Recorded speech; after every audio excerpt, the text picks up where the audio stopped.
gradu, a napominjem o...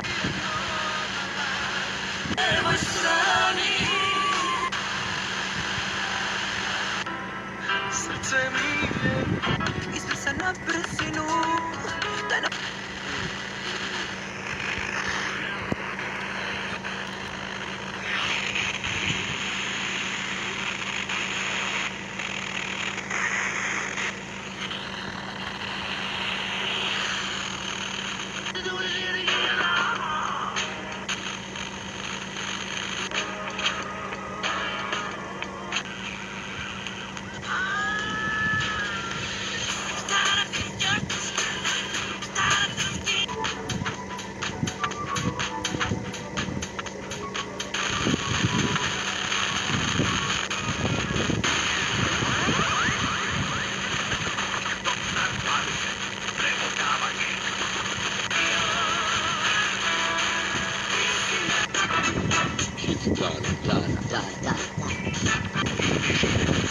Anche sono fondamentali per alcuni comparti economici del nostro paese.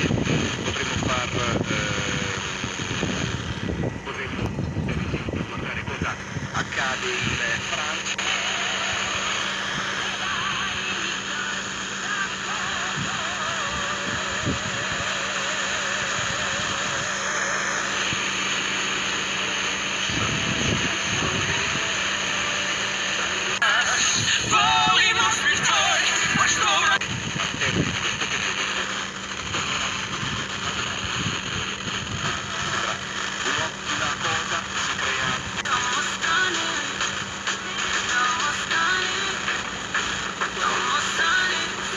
Meteorološkog centra Split, Državnog hidrometeorološkog zavoda u 12 sati.